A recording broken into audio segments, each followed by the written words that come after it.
الحمد للہ والصلاة والسلام علی رسول اللہ وبعد۔ یہ 15ویں شعبان جس کو شب برات یا لیلۃ البراء کہا جاتا ہے، اس رات یا دن کے تعلق سے کسی مخصوص عبادت کے حوالے سے کوئی حدیث ثابت نہیں ہے۔ سنن ابن ماجہ کی ایک حدیث بیان ہوتی ہے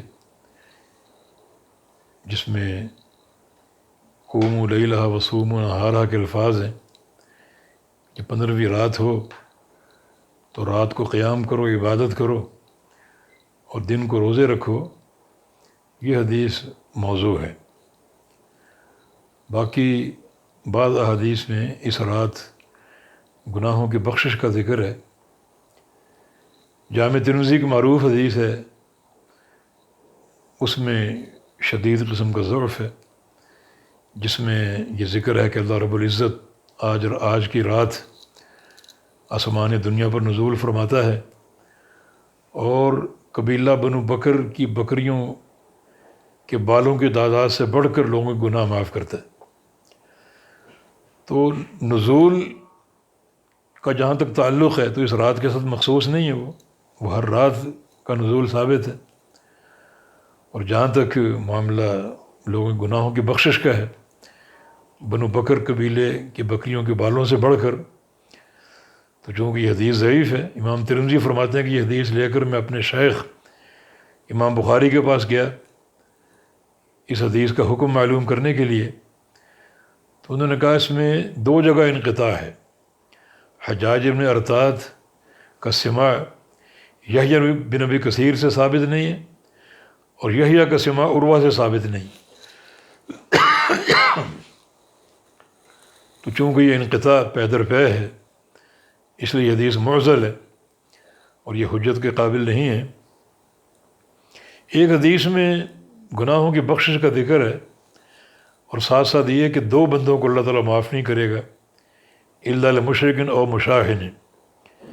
ایک وہ جو مبتلا شرک ہو، اور دوسرا وہ جس کے دل میں اپنے کسی بھائی کے بارے میں کینہ ہو۔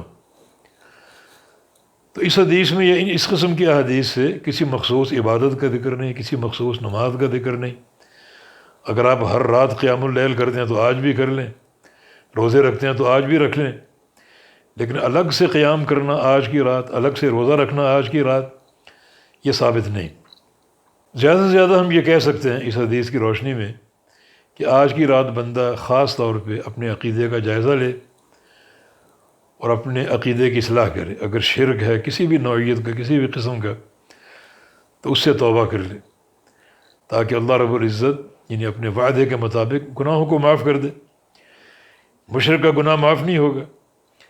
اسی طرح آج کی رات ہر قسم کے کینے سے پاک صاف ہو جائے۔ اگر دل میں کوئی کسی کی عداوت ہے، کوئی مکر ہے، کوئی دھوکہ دینے کی نیت ہے، کوئی فراڈ کی نیت ہے، تو اس سے اپنے دل کو، سینے کو دھو لے اور بالکل پاک صاف ہو جائے، کیونکہ میری مغفرت کے وعدے ہیں سوائے 2 قسم کے انسانوں کے، ایک مشرک اور دوسرا جس کے دل میں اپنے کسی بھائی کے بارے میں کوئی بغض ہو، کوئی کینہ ہو اور کسی قسم کی عداوت ہو، تو اصلاح کر لی جائے۔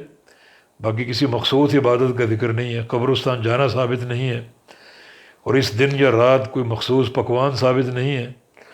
جو قصے لوگوں نے مشہور کر رکھے سارے من گھڑت ہیں، تو یہی کچھ وارد ہے۔ باقی اس رات کو جو لیلۃ مبارکہ کہا گیا اور اس کو بلکہ شب قدر بعض لوگوں نے قرار دیا، وہ بھی ثابت نہیں ہے، بلکہ یہ لیلۃ مبارکہ شب قدر رمضان والی ہے جس میں قرآن کا نزول ہوا تھا، اور یہی چیز دین سے ثابت ہے۔ جو باتیں ہم نے بنا رکھی ہیں ان کا دین سے کوئی تعلق نہیں ہے۔ تو اللہ تعالی ہمیں اتباع سنت کی توفیق دے اور بدعات اور خرافات سے ہم کو محفوظ رکھے، کیونکہ ہر بدعت گمراہی ہے اور ہر گمراہی کا انجام جہنم کی آگ ہے۔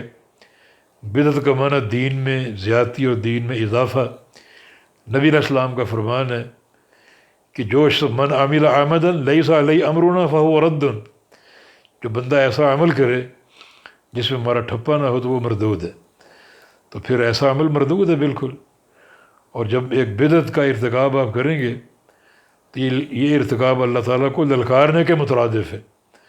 جس نے دین کی تکمیل کا دعویٰ کر رکھا ہے، الیوم اکملت لکم دینکم، اور آپ نئی نئی چیزیں دین میں داخل کر کے اللہ تعالیٰ کے اس دعوے کو جھٹلا رہے ہیں اور للکار رہے ہیں گویا، تو یہ بہت بڑی ایک جرت اور جسارت ہے. اللہ پاک ہمیں اتباع سنت کی توفیق دے، اسی میں انشاءاللہ تعالیٰ خیر و برکت ہے. اقول قولی ھذا وآخر دعوانا الحمد للہ رب العالمین.